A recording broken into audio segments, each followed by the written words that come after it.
Welcome back to my channel with ancient history shorts. My friend, आज का topic है Chandragupta Maurya. Last class में अभिलेखों पर चर्चा करी थी। आज हम चंद्रगुप्त मौर्य के बारे में पढ़ेंगे। जो मौर्य साम्राज्य है, इसके संस्थापक को चंद्रगुप्त मौर्य को माना जाता है।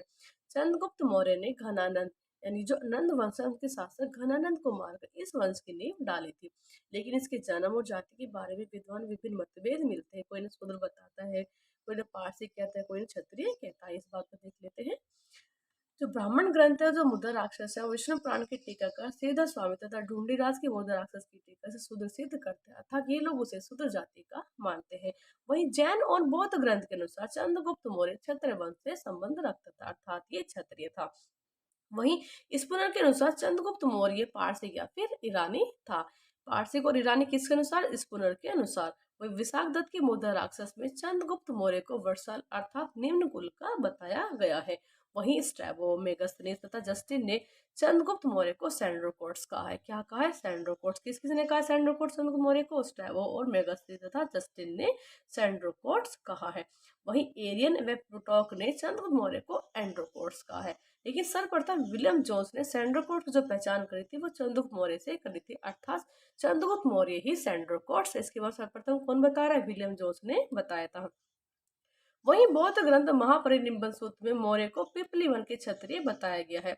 कहाँ के क्षत्रिय बताया? पिपली वन के क्षत्रिय बताया गया। इसके अनुसार बौद्ध ग्रंथ महापरिनिब्बन सूत्र के अनुसार। वहीं पतंजलि के महाभाष्य में चंद्रगुप्त मौर्य की राजसभा का उल्लेख मिलता है। राजसभा का उल्लेख कहाँ मिलता है? पतंजलि के महाभाष्य में। किसकी राजसभा का? चंद्रगुप्त मौर्य की राजसभा का उल्लेख कहाँ मिलता है? पतंजलि के महाभाष्य में मिलता है। विजय अभियान देख लेते हैं। इसका जो प्रथम आक्रमण हुआ था वो मगध पर हुआ था, लेकिन इसमें ये हार जाता है। इसकी जानकारी में महाबोधि वंश जो की मौर्य ग्रंथ है से प्राप्त होती है। महाबोधि वंश से क्या प्राप्त होते हैं हमें? कि चंद्रगुप्त मौर्य ने मगध पर आक्रमण किया था, उसमें ये हार जाता है। महाबोधि वंश में हमें अनेक की विधनता भी मिलती है, जैसे कि एक लड़के द्वारा बार बार गर्म चपाती बीच में से खाने की कोशिश करता है, लेकिन उसके हाथ जल जाते हैं। तो उसकी माँ उसे डांट कर कहती कि तू भी चंद्रगुप्त की तरह गलती कर रहा है, अर्थात तू भी पहले मध्य भाग यानी कि मगध पर आक्रमण कर रहा है, जबकि इस तरह से आक्रमण ना करके पहले जो आसपास के क्षेत्र जो उत्तर पश्चिमी राज्य है उन पर जो जीतना चाहिए, तभी वो मगध को प्राप्त कर सकता है। तो ऐसी हमें किंवदंती कहाँ प्राप्त होती है? महाबोधि वंश से प्राप्त होती है। नेक्स्ट है सेल्यूकस से युद्ध। 305 ईस्वी में चंद्रगुप्त मौर्य ने सीरिया के शासक सेल्यूकस निकेटर को परास्त कर देता है तथा उन दोनों के बीच में एक संधि होती है। किस किस बीच में संधि होती है? चंद्रगुप्त मौर्य और सेल्यूकस निकेटर के बीच में एक संधि होती है।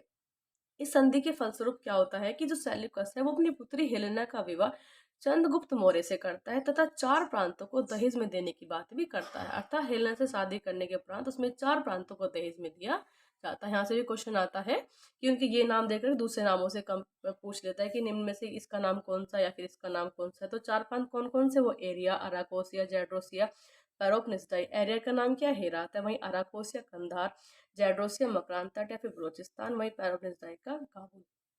वही मेगास्थनीज को अपने राजदूत के रूप में भी चंद्रगुप्त के दरबार में भेजता है। कौन भेजता है? Seleucus Nicator. किसके दरबार में?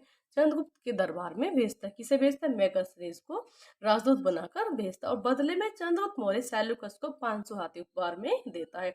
ये जो संधि हुई थी सेल्यूकस निकेटर और चंद्रगुप्त मौर्य के बीच में, इसका जो वर्णन और युद्ध का वर्णन जो मिलता है वो एपियानस, स्ट्रैबो तथा प्लूटार्क ने किया था। किस किसने किया था? एपियानस, स्ट्रैबो तथा प्लूटार्क ने किया था। वो जो वैवाहिक संबंध है, इसका जो वर्णन मिलता है वो एपियानस और स्ट्रैबो ने किया था। किस किसने किया था? एपियानस और स्ट्रैबो ने किया था।